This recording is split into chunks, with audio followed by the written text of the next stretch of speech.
All right, everybody, what's up? It's Julie Steve. We're at Majestic Studios, and today we got a different kind of video for you guys, but I hope you enjoy it. More of the vlogging style, me carrying a camera in my hand as opposed to having one set up on a tripod. But we have a live recording that we've been privileged to be able to work on coming up in a couple of weeks, and we're starting pre-production today. I'm really excited.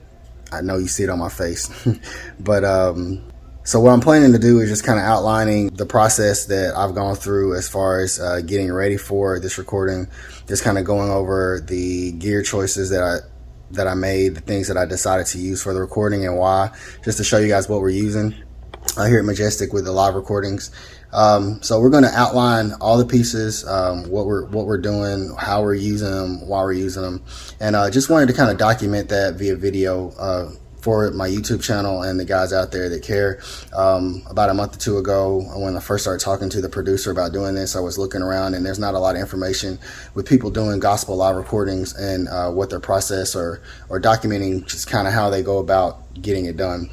So I wanted to make sure that I put this information out there to help guys in the future who may be coming behind me or coming after me, or even guys that have done it already but just wanted to see someone else's process. So again, I hope you guys enjoy it. It's going to be pretty detailed. I'm going to try to get the time down so you guys aren't sitting through a bunch of useless things, but I do want to show you guys what I'm using and why and kind of outline it for you. So hope you guys enjoy it. Let's go. Let's get it done.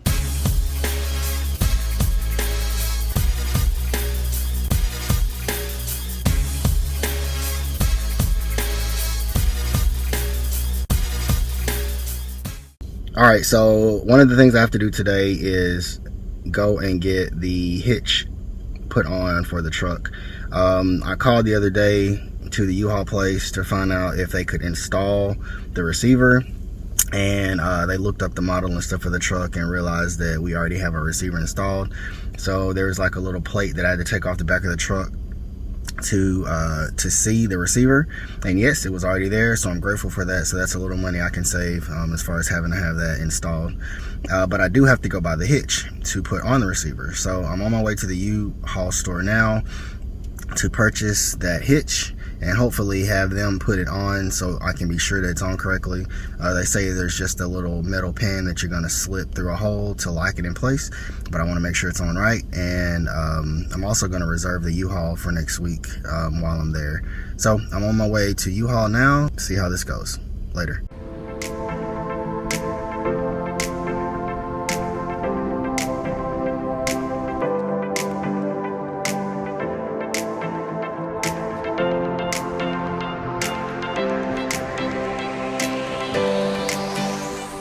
This is the Maumelle U-Haul, and I think this is the size trailer that they said that I will be getting.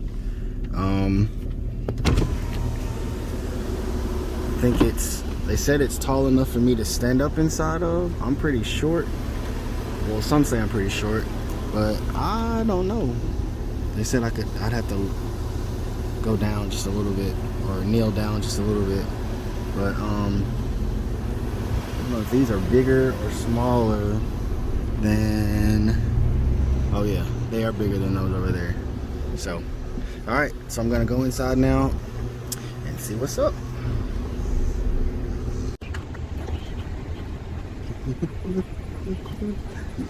Mail storage.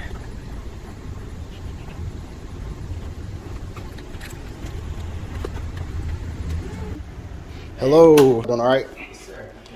Pretty good. I need to two things. I need to buy one of the hitches for a truck, and I needed to see also about reserving one of the larger U-Haul trailers. Like one of those? Yeah, I think so. What is the differences in the size as far as the It's inside? a 5x8 and a 6x12 for the difference. 5x8. Yeah. That's the small ones. And the 6x12. Okay, how much are the 6x12 ones per day? It's $30 a day. And those are 20. 18, yeah, 20. Dang. I'm not sure. Then 5x8 and 6x12. Do you know when you'll need it? Yeah, it's gonna be next Wednesday, and then yeah, I need to get one for Wednesday, and then I need to get it again on Friday. Julius? Yes, sir. That's me. This is the hitch. I just got this from U-Haul. I'm gonna hopefully pop this thing off. Hopefully it comes off easily.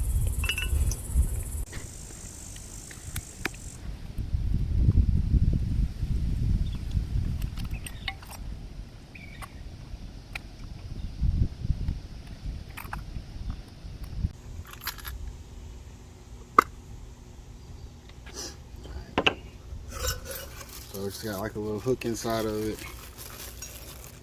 I'll stick this right here. Okay. Going down here.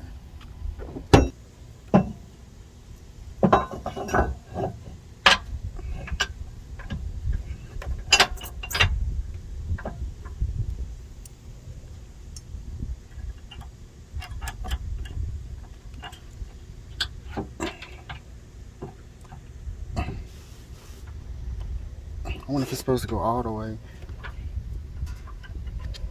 Looks like a bobby pin.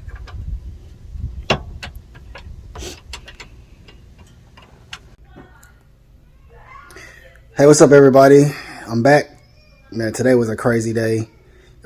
Super hot outside today. I think they said it hit 102 or 103, and the heat index was showing it was like 109, and I was out in that storage in the garage basically all day. But basically today we just got a bunch of cables and stuff sorted. I was telling my homeboy today, actually the producer for this record, that it's crazy. You don't realize how much stuff it really takes to get something like this done. Stuff you really forget, like completely slipped my mind that I needed to order some additional mic stands. And so so today that came to mind. Actually, it came back to mind. I originally thought about it yesterday, and so I got to get those ordered. But today I really spent a lot of time making sure I had all the cables allocated for the microphones, and also the cables that are going to get us from front of house to front of house, get the audio from front of house to the stage, making sure I had the correct lengths, making sure the microphone cables were long enough to make it to the snakes, just making sure we had enough of them for the lengths. But yeah, today went pretty good. You know, like I said, we got a lot done. Got the speakers out, checked everything with those, making sure everything was ready to go. Got some stuff put in the rack. I'm turning this around and so you guys can see. 1 second.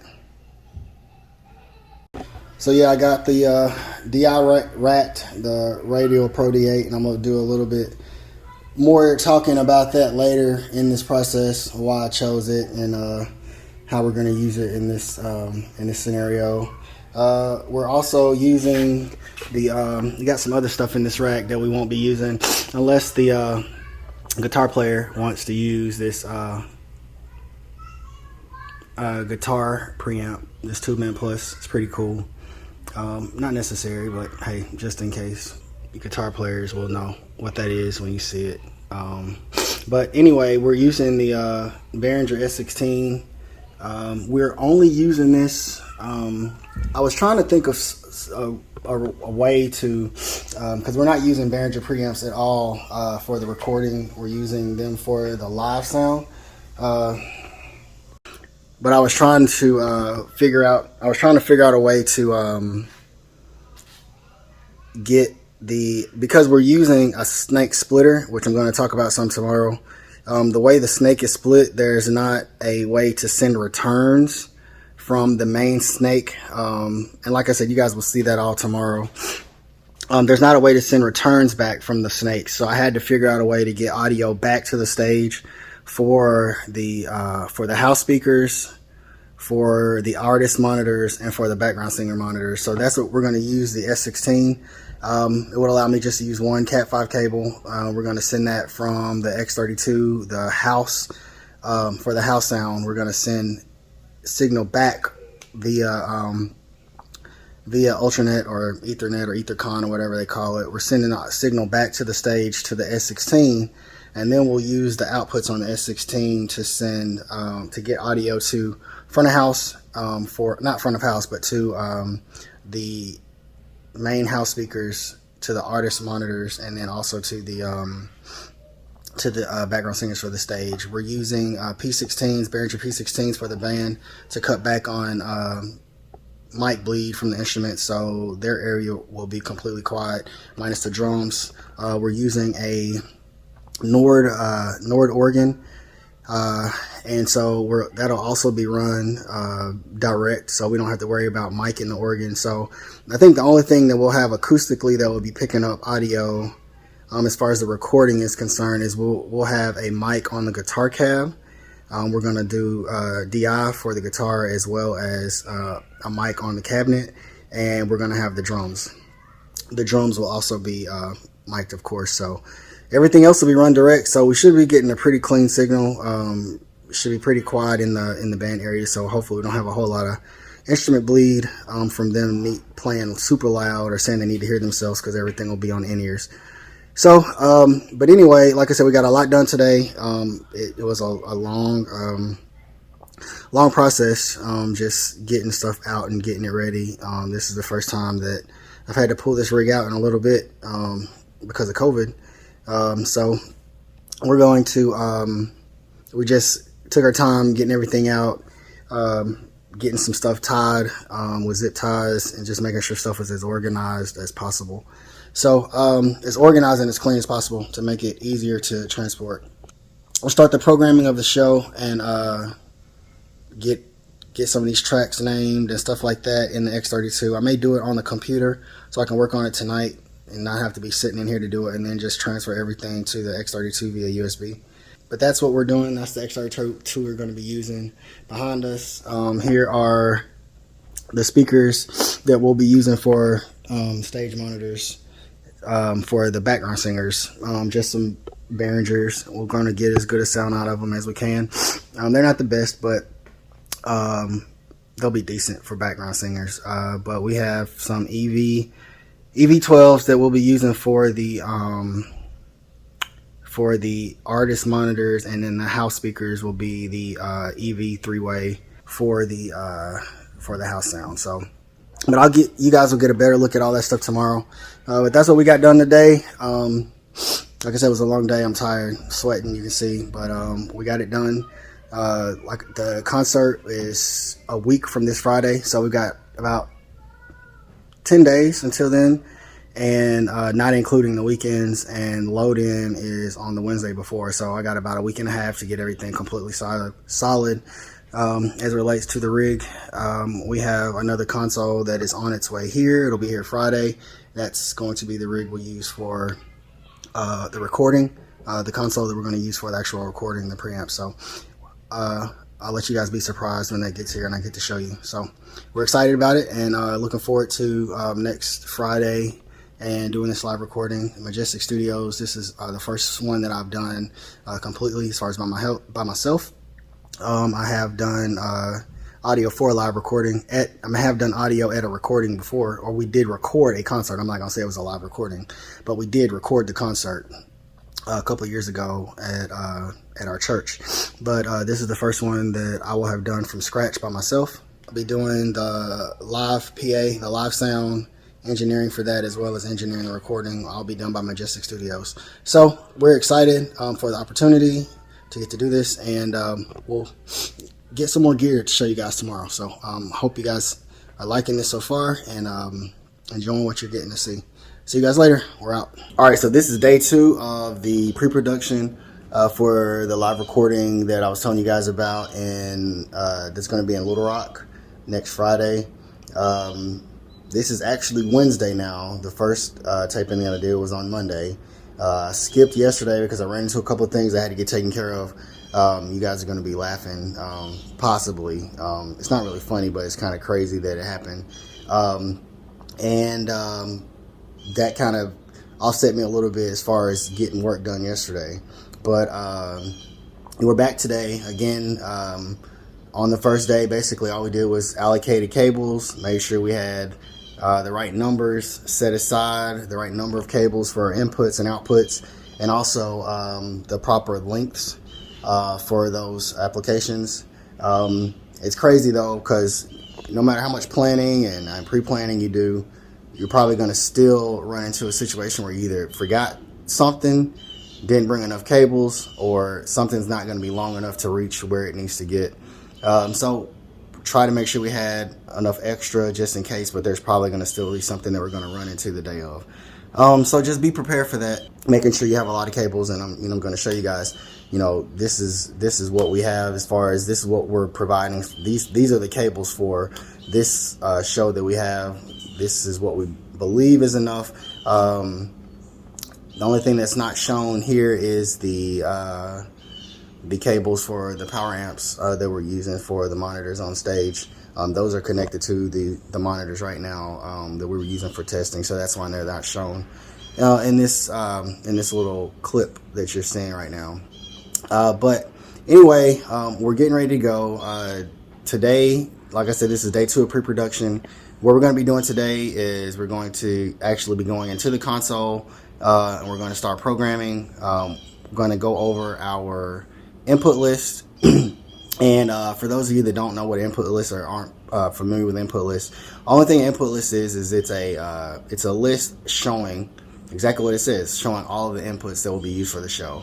So we have everything that we need allocated, from drums through vocals through instruments, all allocated on the list in the order that we will have them in the console. That list will also be provided and signed off on by the producer, so he knows what is being recorded and can make sure that is exactly what he wants. But we've already talked about it several times, so I'm pretty sure the list is accurate. It's going to be a 32 channel recording. Like I said, drums, keys, bass, lead, organ, background vocals, lead vocals, audience mics. That's the gist of it. But I'm also going to have the outputs on the list too, so everybody knows what's going where and why. So I'm going to show you guys that list in just a second so you can take a look at it. And this is pretty much what you can expect from a 32 channel recording in a church setting. And here the list is.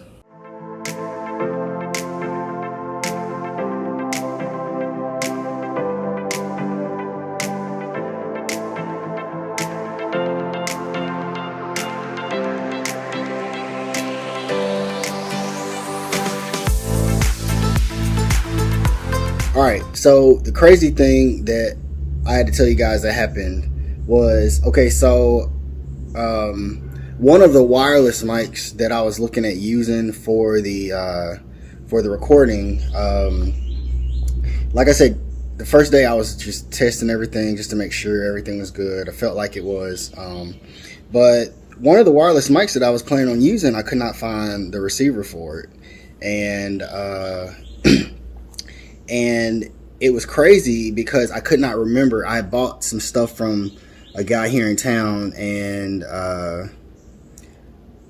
could not remember. There was one point that I bought a microphone without a receiver, and I couldn't remember if this was the mic that was for or not. But anyway, I called my rep at Sweetwater to ask him about purchasing a receiver alone to go with a microphone. And this is a Shure SM58. This capsule has a little rust on it, so I gotta use some Coke and clean that off. Got a little rusty. Not too bad though. But SM58 Shure. I don't know how clear that is. You see that? Let me see.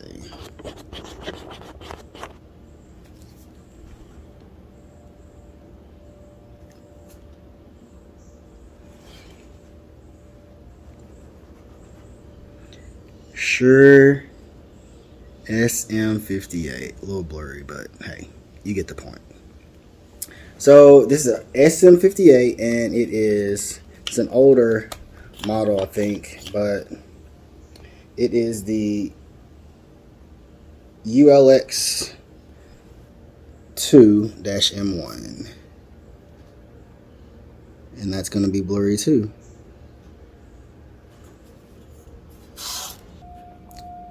Anyway, I purchased this Shure SM58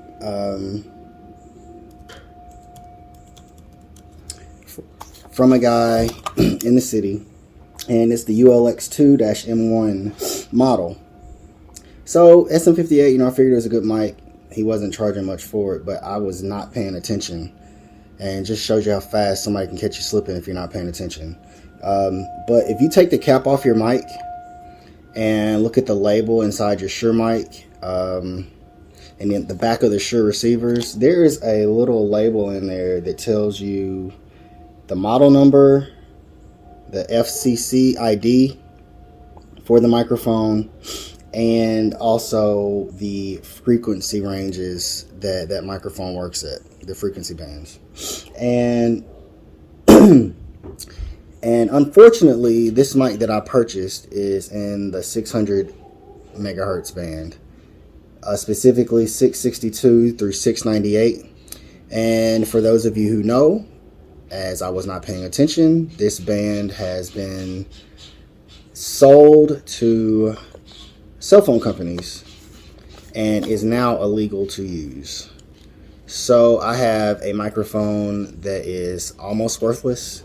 Good thing about it, I can still remove the SM58 capsule from this mic, and I can just put it on another mic, and it'll become an SM58. So it's not completely useless, but this part here is. Can't use it, and the receiver that would go with it is also illegal. So while there are people still selling these on eBay, and I even caught a listing on Adorama yesterday and called them about it and told them, hey, you're not supposed to be selling that. Isn't that in that band? But I asked them, it seemed like the mic they were selling, they were advertising it, and they advertised the 600 megahertz band for the microphone. And I called them, asked them about it, and the guy said he didn't have any idea what I was talking about. He put me on hold and came back to the phone about 5 minutes later and told me that he was going to do some research and call me back. Well, last night I was at church, and I didn't hear back from them yesterday. So I went to the shopping cart where I had left the item so I could keep up with it. And lo and behold, I got a notification that the item that was in my cart had been removed. And it had been removed because it was discontinued. So they really didn't know, or they were trying to pass the mic off as something to someone that wasn't paying attention, like I was when I bought this mic from the guy in the city. So I just wanted to share that with you guys. Be careful. And this is I wanted to share it with you because this is something that just kind of happened along the way. As far as me getting ready for this recording, if I'd have waited to the last second, I wouldn't have known, and would have taken it there and would have been out of luck. So I did have to buy another mic, and luckily I found another guy on Facebook Marketplace that was selling a SM58, and it's in the 500 band, so I can use that one. We made sure it was okay and not illegal, so I won't get arrested or get a cease and desist order from the U.S. government. So I wanted to share that with you guys. Hope you found it interesting and helpful. So check your microphones and see if they are in that 600 band. It's just crazy. I was telling my rep at Sweetwater, it's just crazy that people can have microphones and suddenly they become obsolete. And he did tell me that it wasn't suddenly. He said it was about a 7-year rollout as far as them getting rid of them. They gave them a 5-year warning or something saying that, hey, these mics are this frequency is going to become obsolete soon. And so Sweetwater also said they stopped selling the mics 2 years before that frequency band. They stopped selling us 2 years before it even hit. So yeah, so I just wanted to share that with you guys. So that was a part of the journey with this live recording, and I said said I was going to share what happens with you guys, and so I wanted to do that. All right, so what I'm about to finally start working on now is getting the input lists put into the X32. And like I was telling you guys on the first day, everything was stored in a garage, so it's kind of hot in there. And I'm still outside either way it goes. Just felt like it would be good to get some fresh air versus being inside all the time, and so it's kind of hot. But I'm outside working, and instead of sitting at the X32 and using the jog wheel and coders and stuff to name all those channels, I think it'd be much faster just to use the X32 edit app. So that's what I'm using. I'll show you guys that. So I'm using the X32 edit app, and I'm just going to go to each one of the channels. It's kind of laid out similar to the console, channels 1 through 32. Let's see. I can't remember how to extend. There it is. But I thought, there it is. So extend through channels 1 through 32, and I can just go in and name all these channels on here. And even if there was some routing and stuff that I wanted to do, I could just go ahead and set that up. I'm just going to keep it basic at the moment though. I'm just going to name all the channels from the input list in the order that we're going to import them into the X32, or in the order that we want them to appear on the X32. I'm going to name the buses. I'm going to do all that from here, and then I'm just use a USB to transfer from the X32 edit app into the X32 via USB. So I'm going to work on that, and I'll be back when it's finished. All right, so today, which is day 4, I completed the stuff that I started on yesterday telling you guys about as far as programming the show in the X32. And I did not program it in the X32 itself. I used the X32 edit app because it was so hot. I wanted to just kind of work in another space. And it was also quicker to do some of the labeling stuff right from the app. But it's been a while since I used that app, so it was kind of crazy at first. Working in it, I had to remember quite a bit of the menu screens and stuff going through it, but I was able to get it done, and we finished that up today, at least the preliminaries. We didn't do any actual setting mixes, of course, using it, but even bare bone mixes, we basically just got the labels done, got the routing set up. The P16 routing was the craziest part, because the P16 only has 16 channels as far as their monitors are concerned, but we have 32 tracks, so we had to combine some stuff, deciding to use subgroups as opposed to DCAs for various reasons, but we got it done, and it's set up completely now. And now all we have to do is plug the computer into the console, the X32, and port all that stuff over, and everything should show up on the X32, and then we could do the finalizing and the little fine-tuning and tweaks that we can do from there. So the next thing I want to show you guys, now that we have that done, I just want to show you guys the snakes and what we're using as far as routing the audio. The secondary console is going to be here tomorrow. It's supposed to be here tomorrow. I'm not sure what time it's getting here, but I can't wait to show you guys that and the preamps that we chose. Probably won't be too surprised, but I'm pretty happy with it. So that's what's next. Oh yeah, let me tell you this.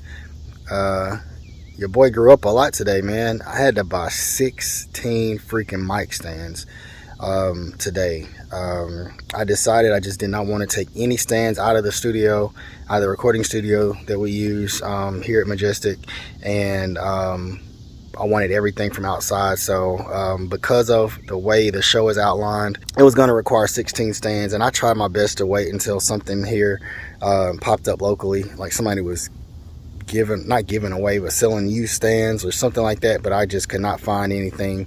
And then the stuff that I was finding online weren't the greatest quality, so I just broke down and and ordered 16 of the on-stage stands from Guitar Center, and they seem like they're pretty good quality from what I looked at in the reviews and even talking to the sales guy. I got a great deal on them too. So those will be here on Tuesday, and I'll be sure to show you guys those when they arrive. I think they're going to work out great. But we ended up getting 16 boom stands instead of some of the straight stands. I should have or could have gotten some straight stands for the background vocals, but I went ahead and just got the booms because it just seemed like the more economical thing to do, and I think they'll work out and be more versatile for us going forward. So we've got 8 stands for the background singers. There are going to be 2 lead mics, one for the main artist and then a secondary one that he'll use for special guest artists that will be singing at the recording. So that was 2 more mic stands, so that's 10. Then we needed 2 more for the talkback mics. We'll have a talkback mic set up at the piano station, and we'll have another talkback mic set up at the organ station. And then we're gonna have 2 mics for overheads. They will be positioned stage left and stage right of the audience, or for the audience, to capture ambience in the room, and also the audience and their feedback, or clapping and singing and stuff like that to go along with the record. I'm also running a channel into the P16 from those audience mics. We're not going to be running the audience mics to the house speakers, but I am going to be running them to the recording, and I'm going to be running them into the P16s just so the artists, not the artists, but so the musicians with those headphones on don't feel completely isolated from the room. I got that idea from the Korg SoundLink. They have a feature in that, and I'll put a link to a couple of my videos for the Korg SoundLink. Shout out to Korg USA. I'll put a couple of links up there so you guys can see some information about that mixer.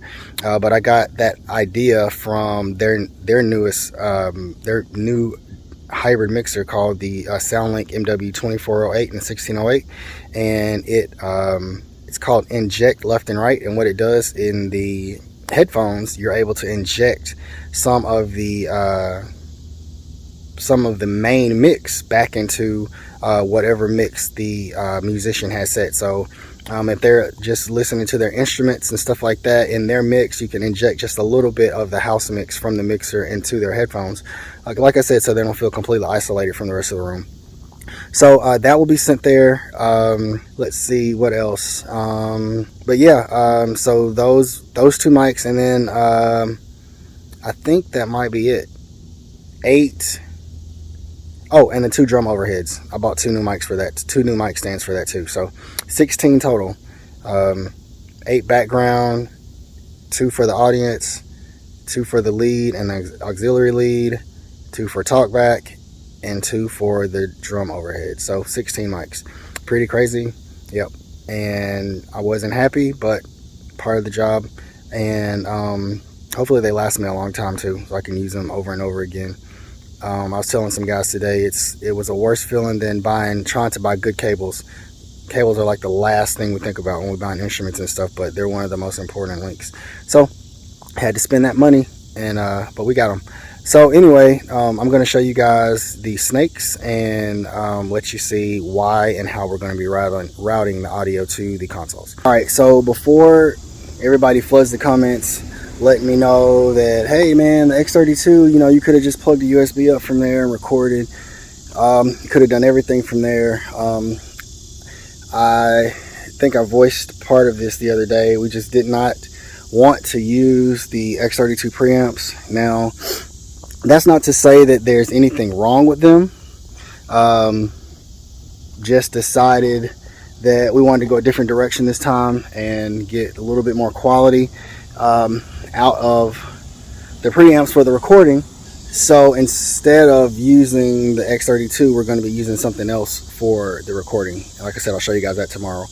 But because of that, we had to be able to get the audio to 2 different places. And people use this concept a lot with broadcast mix versus the house mix.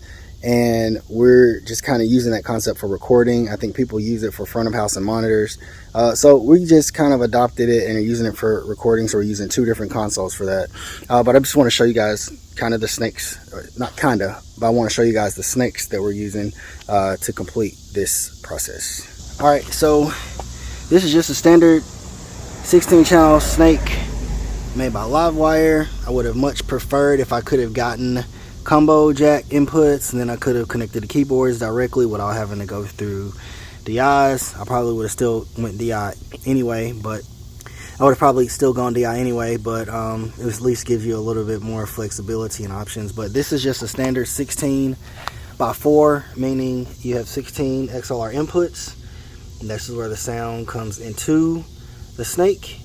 And the by 4 is 4 returns, and so those ABCD are the ways that the audio leaves the console. Leaves the snake and comes back toward the stage. So you got 16 standard XLR male jacks that will connect to the front of house console, and you have the 4 return balanced 1/4 inches that you can use on stage to connect to whatever your monitors or whatever you're listening to, or whatever audio you're sending back from the console back to the stage. So we have 2 of these, and like I said, they're both made by Livewire. Shout out to them. Not the super greatest quality, I guess. If I would have had my choice of snakes, well, I guess I did have my choice, but I have one of these in the studio, and it's been pretty good to me as far as being quiet and not having a lot of noise and excess stuff sending back to my console or to my recording rig. So decided to give it another shot. The one that I have is a combo jack input, but decided to go with it. They're not very expensive, and the lengths of cable that I needed, it made it pretty easy for me to grab these. These are both 100 feet each, 100 feet snakes, 16x4 by Livewire. And what we're going to do is we're going to take all 16 of these inputs. Remember, I told you guys that the snake that we're running to doesn't have returns, so that's why we had to use the S16 to send the information to the stage as far as monitors are concerned, because I cannot use these ABCD returns or these ABCD returns, because this does not have returns. And this is the 32 channel snake splitter that I bought, and it is by Seismic Audio. It says it on the box, Seismic Audio, and this is a 32 15-15. So what this is going to do is, and I would have rather got a 30-30 or a 30-15. I thought this was a 30-15, but guess not. But so what's going to happen is that we're going to put these snakes on the stage, or at the performer's position, probably one stage left, stage right. Put some of the vocal handhelds from the background singers in one of them, and then we'll have the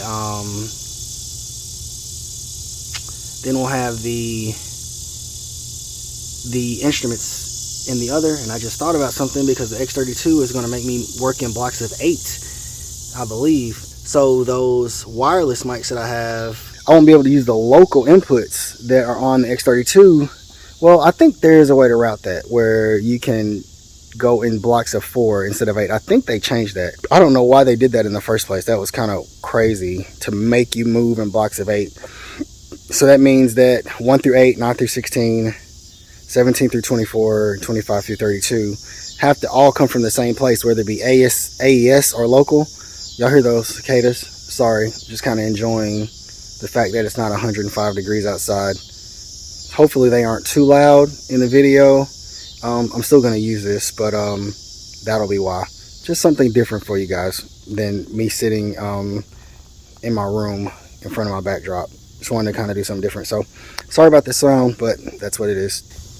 Again, we're going to just have to go into this 32 channel snake splitter, and then it splits out to two 15-foot 32 channels on each trunk, and this is what we will connect to. One of these trunks will connect to the front of house console, and the other one will connect to the recording console. So they'll only be about 15 feet apart.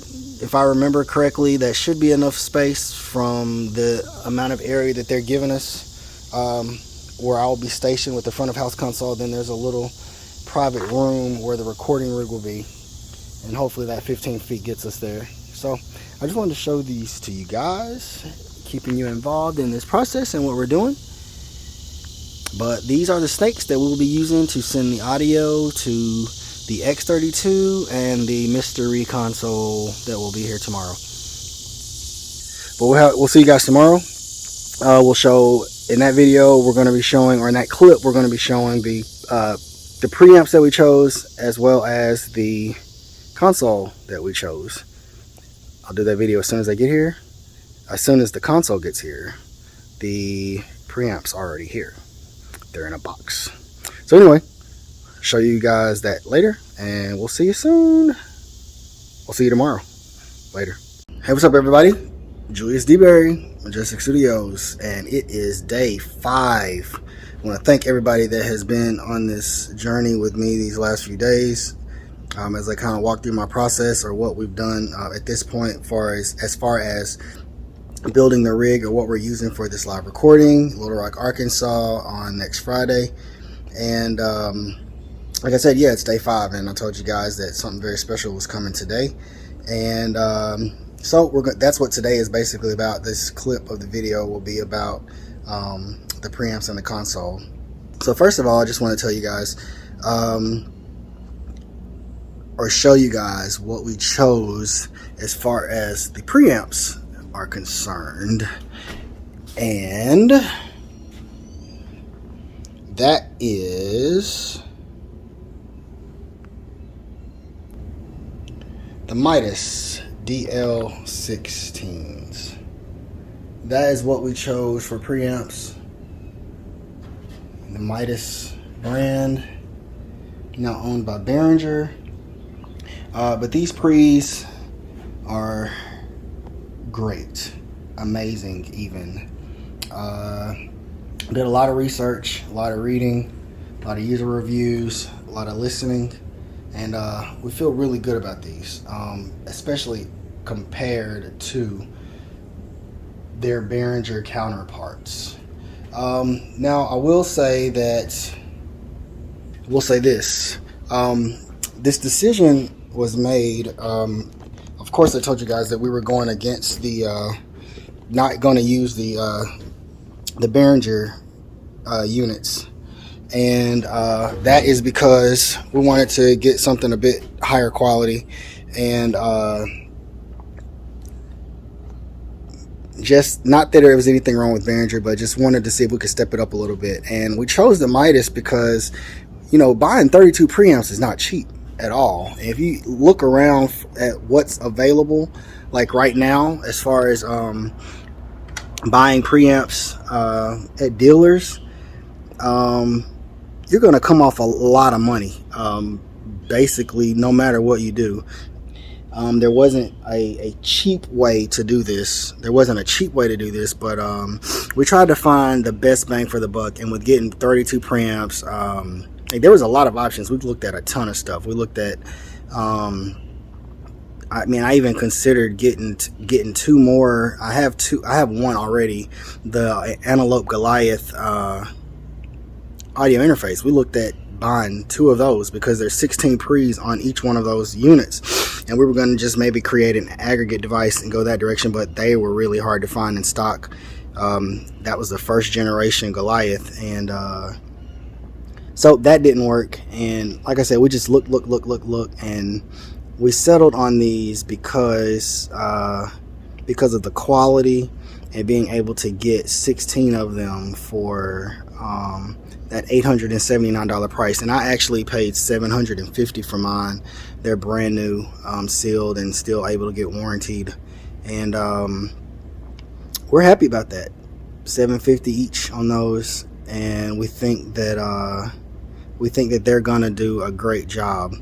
And the way that we were planning to run them, because they have ADAT out, that was the key. We were going to just use the ADAT and run the ADAT into, there's this device by RME called the DigiFace, and it has 4 ADAT ports in and out, so you can go 4 sets of ADAT into it, and that's 32 channels. It's a USB interface directly to the computer.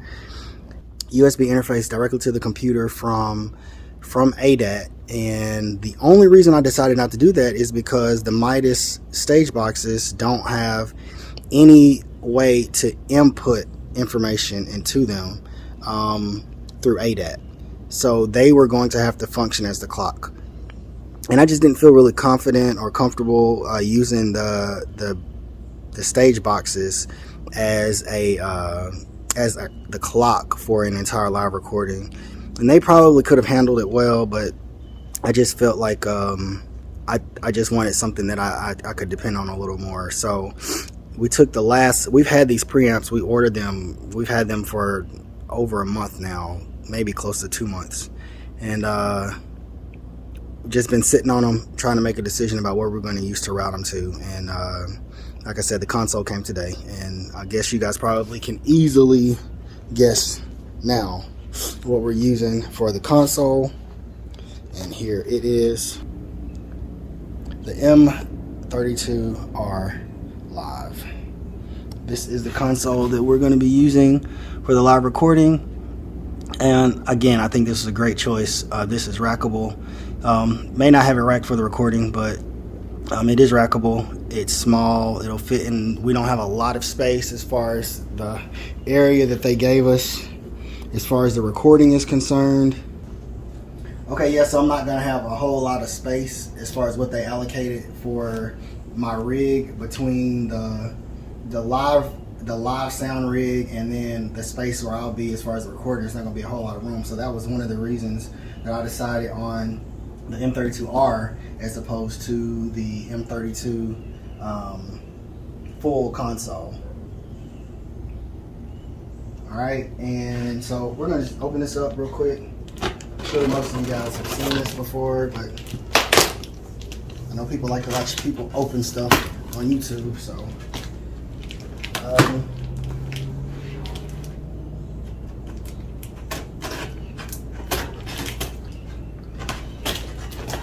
yeah, I think we made a good choice with this. I think it's going to serve its purpose well. We got it for a good price too. Bought it from a mastering studio out of California. He was selling it, so we got this at a ridiculous price. Just hope this joker works. Okay, so we got the dust cover, Midas dust cover. We got power cable. I don't need to send power cables to people when they buy stuff. I just assume people have a lot of them. I keep them. I have a ton of them, a bag full almost. We got the quick start guide, and quick start guide probably won't be of much use if you've used the Behringer consoles. And that was another reason why this was an easy choice, because I am so familiar already with the Behringer system, and this is pretty much the same thing, just a higher quality format. Let's see how we can get this out of here. Okay. And the rack ears are also in there. And they told us that you have to remove these plastic panels on the side and put these rack rails in so this can be installed in a mixer case. And I'm attempting to get me one before this recording, but it's probably not going to happen. So I have to be a little bootleg with how it's set up. So this is the console.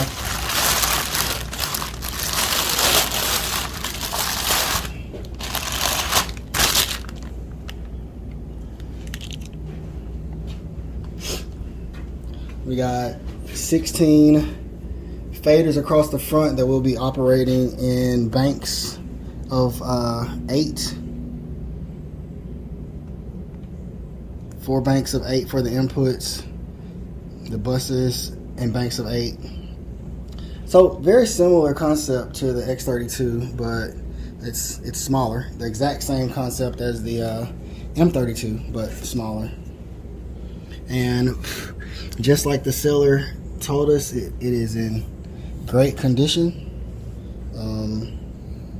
Faders still feel good, still look good.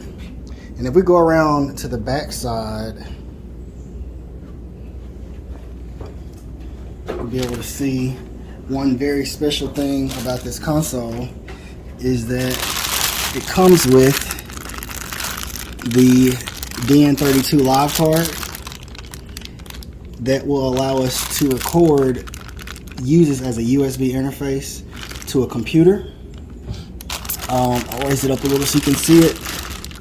So we'll be able to use the USB to go straight to computer and record 32 tracks directly into a computer using this console as the interface. But what's really cool is it also has 2 SD card slots. So we will be able to use the SD card slots for redundancy. So we'll have the recording happening on 2 different places at one time. We will connect the DL16s, the preamps that I showed you a few minutes ago. We'll be able to connect those right here with the AES ports. We'll probably run into AES, well not probably, we'll run into AES port A. And that's how the console will receive its data or the audio from the preamps. So we won't use anything local at all for this one. We'll have a little bit different setup for the Behringer X32 as far as the live is concerned. But for this, everything will be coming from the DL16 preamps. But this is what I've been waiting to show you guys. So like I said, this is day 5 of this process. We've been documenting this completely, showing you guys everything. I think we didn't do clips one day. I'm trying to get this camera back, or you can see me. We didn't do a recording on Tuesday. That's the only day that we didn't do a clip, because remember, that's the day I found out the stuff about the microphones. But everything else has been documented, so you guys, we won't do anything else on video until probably, we may do a little bit on Monday, but most likely not. Probably the next time will be once we start getting, once we go pick up the trailer to start, or once we pick up the trailer and once we start loading everything into the trailer. And then things are going to really get crazy after that, once we get to the venue and get the, start getting the gear loaded in and stuff hooked up. So hope you guys have been enjoying this stuff so far. I will see you next week, and I really appreciate everybody that's watching and viewing. Please don't forget to like and subscribe. Like the videos, subscribe to the channel, hit the notification bell so you stay up to date with what's going on, and share this, you know, if you're enjoying it, if you're getting good information from it. Like I said, when I first started researching about this is the first live recording that I will have done completely on my own. And when I started researching for the steps that I wanted to take and to develop my process and my procedure and the gear that I wanted to use, when I went researching on YouTube, there wasn't much information out there at all. I wanted to put something out there, you know, to show my process and maybe help someone that comes after me. And I'm going to use this as a springboard and just continue to get better gear, get better at recording, get better at using the gear. And so like I said, I hope you guys are enjoying this, and I will see you guys next week for day 6 or day 7 of the process leading to next Friday, August 5th, the live recording in Little Rock, Arkansas. So hope you enjoyed it. Majestic Studios out. Okay, what's up everybody? All these mic stands have arrived, all 16 of them on stage, Euro booms. We're excited to get them. I wish I had thought though before I got them open to show you guys what these boxes look like when it arrived on my front porch. Complete trash as far as the packing, or either the packing from Guitar Center or the way FedEx handled them. So they arrived 3 days later than they originally stated they would be here, and also when they got here, the boxes looked like they had been trashed by TSA or something, looking for drugs in my boxes. But nothing here except for mic stands. Euroboom on stage, all 16 of them. Had to make a grown man move and buy these, but hey, we got them. We're excited. More to come. I guess this is day 6 of pre-production for the live recording, Little Rock, Arkansas. More to come later. See ya. Hey, what's up, everybody? Yo, it is now day 7 of pre-production. Oh man, this has been crazy, and we have come all this way, a week and a half since we started filming and documenting what all's been going on. And tomorrow is load-in. So tomorrow afternoon I'm going to pick up the U-Haul trailer, and we'll get home and get everything loaded up on the truck. I'm going to be finalizing a lot of the packing and the logistics as far as how I'm going to move everything and transporting and just keeping notes of what we have that's going with us. I'll be doing all that tonight so that to make tomorrow smooth. But tomorrow I'm just going to be going over to the venue, and I'll be probably just dropping off gear tomorrow. I may drop a few lines, maybe power drops or something like that. but yeah, for the most part, we're just going to be dropping off the gear tomorrow, and then Thursday is when we're going to start getting everything set up for the first rehearsal that's supposed to, well, not the first rehearsal, but the first musicians rehearsal at the venue. It's going to be Thursday at 3 p.m. I think that's what time it's supposed to start, so I'm supposed to have everything ready for them by then. I may do a little more work tomorrow than just dropping stuff off, just depends, maybe to get a little bit ahead of Thursday, but yep, that's the plan. But yeah, I showed you guys the mic stands yesterday that came. I have one more large piece that I'm going to show you today later on, and then just wanted to show these. Found some kind of cool mic clamps. I ordered all those mic stands and didn't have. I was just barely short with the microphone clips to hold the mics, so I had to order some of those, and I found some cool ones on Amazon, and wanted to show those to you guys, as well as a couple other things, some changes that happened. So yeah, so we got these little microphone clamps called Moki. I have heard of this brand before. I think I have some shock mounts that are made by them, and it's done pretty well for me. Had a little bit of trouble out of one of the bands, but I think that was something that I did that messed it up. But they function well. They're pretty inexpensive, but they do the job well. But this is just Moki, M-O-U. I guess that's how you pronounce it. K-E-Y, M-O-U-K-E-Y. The model is MMC-BY2, and it just comes with 2 universal microphone clips and then 2 adapters.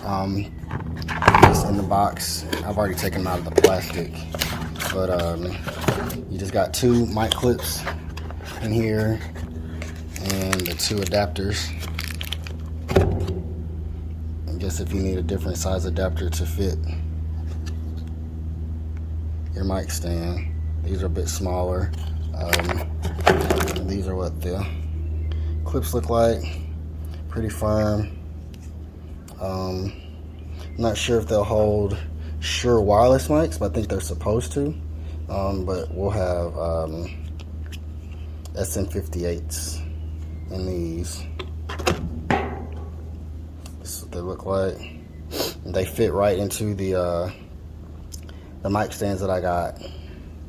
I've already tried them on there, so that was cool, and I'm gonna put a mic in it a little later and just make sure it fits well, but I'm pretty sure it will. It looks like a pretty standard size. I was trying to find something as close to the Shure brand as possible, and this is one of the things that came up. Had pretty decent reviews, so I figured I'd give it a shot. So far so good. So you get 2 of these in a box with 2 of the clamps, and I think the price is $8. But yeah, you get 2 of these mic clamps and 2 of the adapters. I think it's either $8.09 or $8.99, and of course through Amazon, order them before a certain time and you can have them in your hand the next day. So that's what I did. I needed 4 and I ordered them yesterday and they came today. So this should round out our 16 mic clips. We'll put the bigger ones on the stands for those lead artist mics that I was telling you guys about. But yep, so that's that. And then something else I want to talk to you about. So yeah, so I know I told you guys that I was planning on using SM57s on toms. We were going to use SM57s on snare top, snare bottom, and all toms. We're doing a 3-tom drum setup, high, mid, and low. And I was going to use SM57s on all of those. We're using beta 52 on kick, and we're probably going to use 57s or maybe a pencil condenser on hi-hat too. Those 57s are pretty versatile. You can use them for quite a bit, so I was just going to do it. Haven't had any problems with them with recording drums in the past, albeit maybe limited experience. They haven't been horrible for me, so we're going to go with it. And then we're going to use Audio Technica, the AT4050s on overheads, dual of those. I also considered the Warm Audio 47 Juniors for overhead, but I think I'm just going to go with the Audio Technicas, the 4050s. Pretty good on high-end stuff, high-end frequency stuff. So for cymbals, hi-hat, and then just an overall picture of the kit, I think it'll be great for that. But those 57s, I talked to a buddy of mine, and although the 57s would work, my friend Randy Jenkins, great producer out in New York, New Jersey area. Look him up if you don't know who he is. Great keyboardist, great producer, good friend of mine, great friend of mine. He recommended highly that I kind of reconsider as far as the 57s were concerned on toms. Not that they wouldn't work, but I did tell him that I had another set that I was eyeing, but just didn't really want to spend the money. I had decided that I was just going to go with the 57s and call it a day, and he thought that I should go ahead with that other idea that I had, and so we decided to go with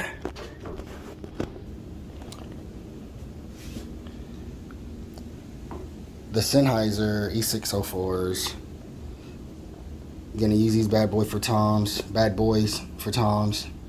got 3 of them. Crazy price. Normally a set of 3 is $350 plus tax if you buy them from your local dealers or retailers or even the online dealers. But we were able to get all 3 of these plus the Audix D6 kick drum mic that we may also use for toms, low tom, I guess, if ever given that option, or something to consider. I got all 3 of these E604s and the D6 for $325. They are used. It was a church out of Florida, I think, that was selling them. And also got them that $325 included overnight shipping. So a really good deal. Shout out to my seller, Tracy Calhoun, for that. And she's really nice and easy to work with. But I think we got an outstanding deal on this. I considered selling the D6, just to kind of recoup some of the costs that we've had, that we've incurred up to now. But I might keep it. I don't know. It might be a good alternative to have for kick mic, or also when I'm using the 2 4-tom setup that we use in the home studio. Maybe it'll be a good mic to use for the low tom. So just wanted to show this stuff to you guys. This video's gonna be long, but when we compile all this stuff together. But I hope you guys enjoyed, and there's some information in here, some stuff that you'll find useful as far as your recording is concerned, or the recordings that you do, or the recordings that you may do in the future. Hope you guys are enjoying it. But tomorrow we're doing load in, and we'll get our first views of the venue, and just kind of how things are going to be set up in there. So take care. See you tomorrow. Yo, well, this is crazy. First time ever having to move a truck with a trailer attached to it. Look like an idiot trying to back this thing in here. But load in is today, and we've already started. We got this little 5x8 trailer. Already got the house speakers in there, the EV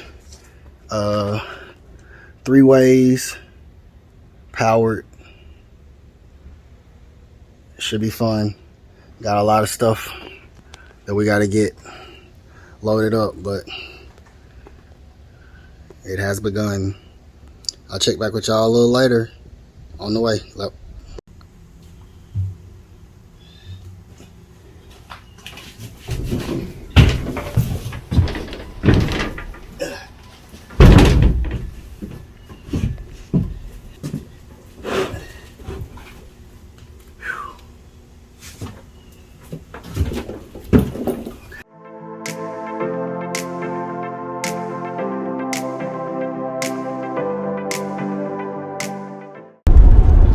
Hey, what's up, guys? Alright, so I am about to pull into the parking lot at the venue and just wanted to kind of preface some things. We already know that we're probably going to run into some acoustical challenges in here, but they have a nice, decent sized space that we will be in, and the ceilings are a little low, but there's plenty in there to absorb sound, so we hope that's on our side. I don't plan on using much, if any, reverb at all during the recording. As far as vocals are concerned, it's going to be pretty dry, just because I don't want like reverb tails and stuff like that in any of the mics at all. Like I said, we're going to have enough stuff that we're fighting as it is. So I just wanted to preface that, and let you guys know. But once we get unloaded, and maybe I'll just do a walkthrough in the facility to show you guys where everything is going to be located once we get set up tomorrow. Alright, so hope you're enjoying. We're out. What up, everybody? This is Wednesday, so still day 8 in the pre-production for the live recording. We are now 2 days away, and at this moment I am doing some programming for the live sound, just kind of tidying up things, trying to get ahead of tomorrow because it's going to move pretty quick once we get started. So I am kind of going through some of my saved presets and loading some stuff up just to give me a little bit of a head start. Everything's in here. I think I showed you guys all that the other day, all the tracks and the way we did the routing, how we have stuff grouped. We have a lot of our tracks channels are not going straight to the stereo bus, but they're running through groups, and we'll use those groups to make it a little easier to keep up with the volume that night. Got a lot of groups going to the P16. Stuff is grouped up on drums, everything except for kick and snare grouped together. Then we got kick and snare on its own, snare top on its own channel. I may add that snare bottom into that snare channel. Just wasn't sure if they wanted to hear the bottom like that. I'll be able to control it at the same time as the top. But yeah, I don't know what I was thinking about with that, but I think I'll probably add the snare bottom into the snare group for the P16. We've got the keys split out. I talked to the producer and one of the keys players today, or last night, and maybe that was today, and they're going to be using some sound modules and also the assignable outs from their keyboards to kind of thicken up the piano sound. So we're going to run all that through a mixer. I decided I'm going to go ahead and take the Korg MW2408, the sound link, and we're going to use that as a keyboard mixer, as well as that's going to be the talkback mixer as well. So we'll send the outputs, two of the buses, because that mixer has a lot of them, 8 I think. We'll send 2 of them out to front of house to send their talkback back to them via P16, and then the other bus will be sending the aux output to the DIs. So yeah, so they're bringing two modules. At first we were only thinking it was only going to be one, but they're going to bring 2 modules, so we had to have a way to combine those inputs. So that's what we're going with that. So that's what I'm doing right now, programming on the old Behringer X32. You guys that have been following and watching know that we are using this as the live console. Sorry about that light, those lights that are there.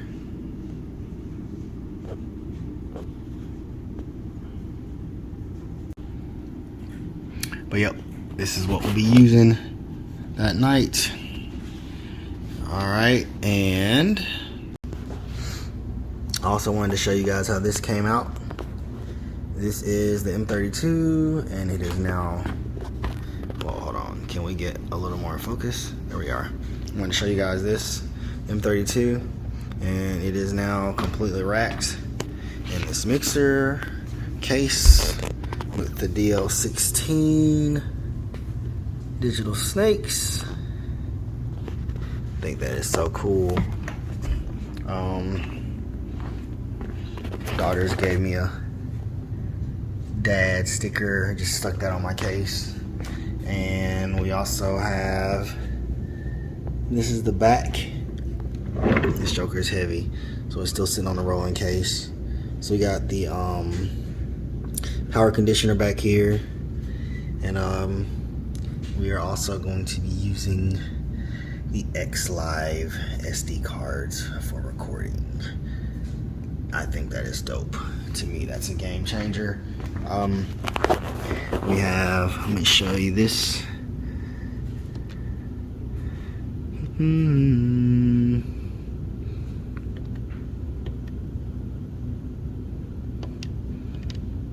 Oh shoot, oh there it is. Yeah, we have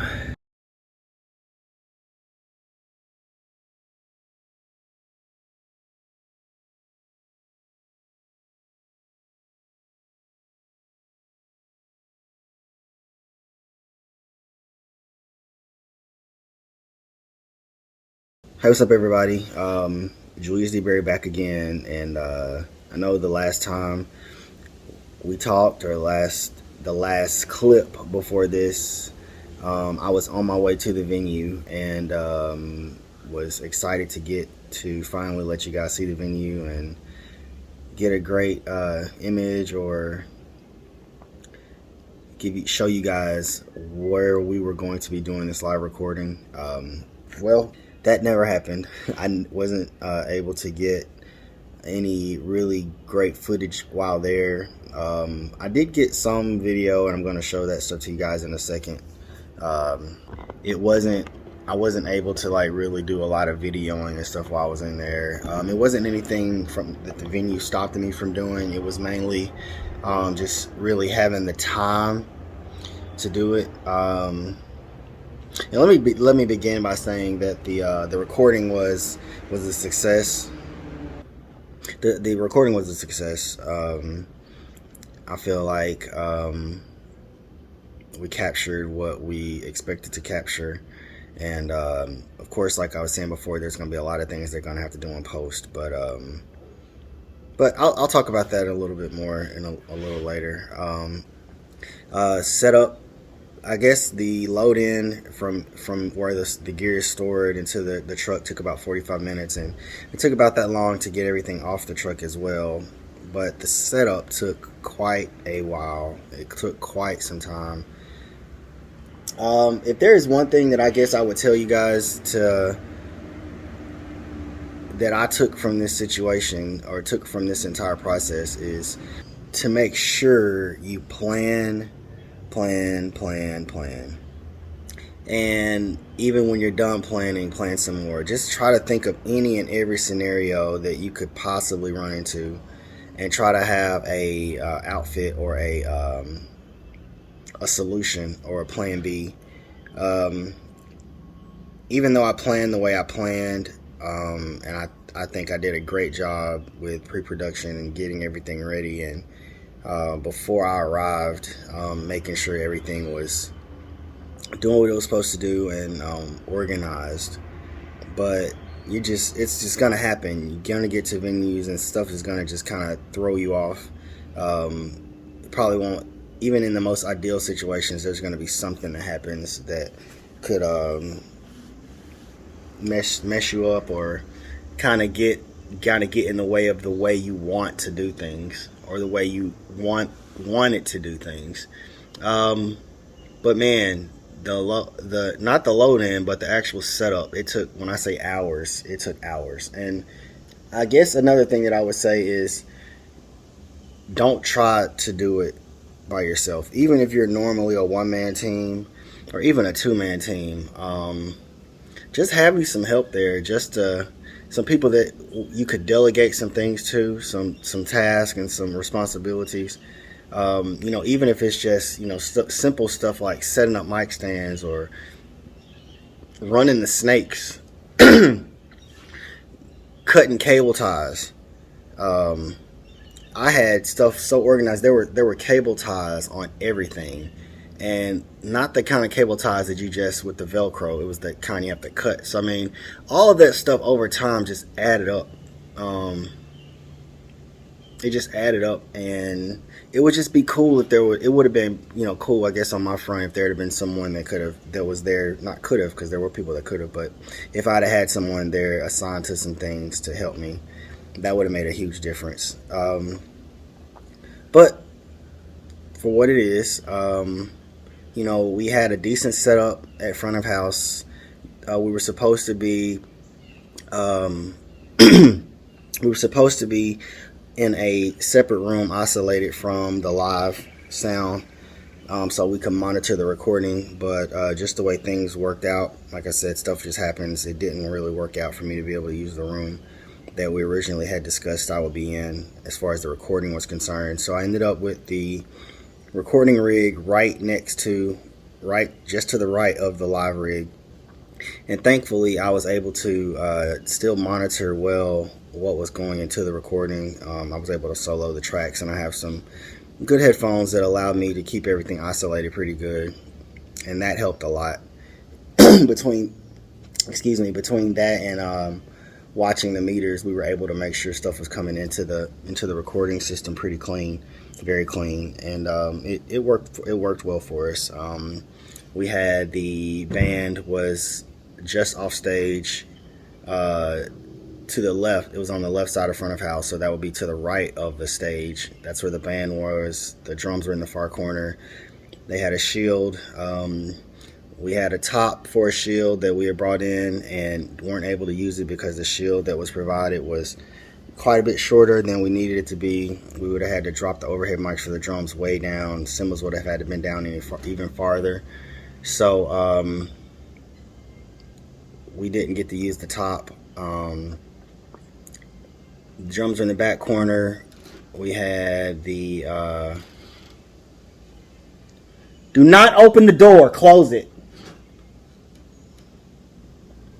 The drums were in the back corner, and then just to the right of the drums was the bass player and the keys. They had the top that we were actually going to use for the drums, the drum cage. It would fold, so they folded it and laid it on the floor between the drums and where the bass guitar was, and the bass amp to kind of try to block some of the sound from the bass going in. The lead guitar player was just in front of the bass player, and we had her cab mic'd.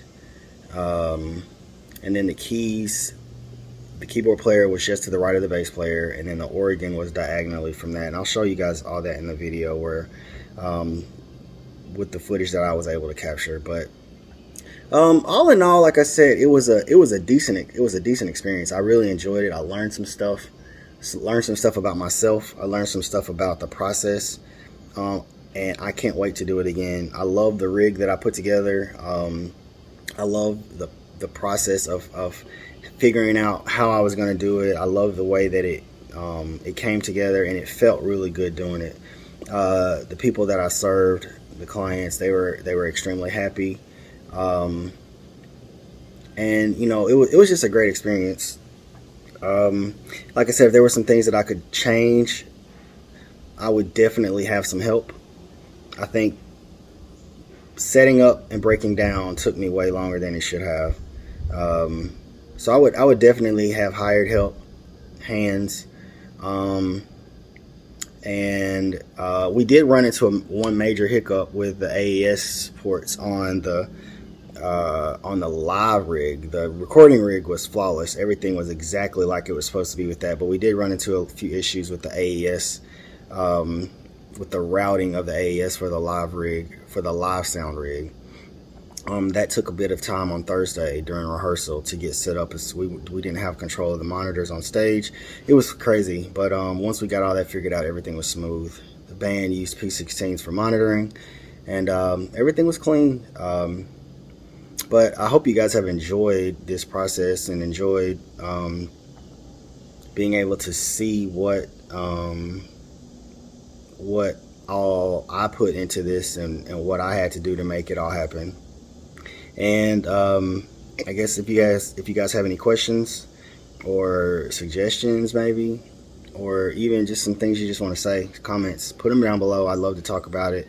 And this is a cool thing for me. It's over now. I'm extremely happy. I've spent some time yesterday, and I'm going to spend some more time today and probably tomorrow resorting things in the storage place as far as where we're keeping the gear. But because during loadout, stuff got so crazy, it was taking so long. I went from being super neat and organized to I was just throwing cables in bags and just trying to get out of there. So we're gonna spend some time doing that, but I hope you guys have enjoyed this process and what we've done up to this point. And I look forward to your comments and reading and interacting with you guys about it. This is Julius DeBerry from Majestic Studios. Please like, share, subscribe, comment, all that. We need the support. Later.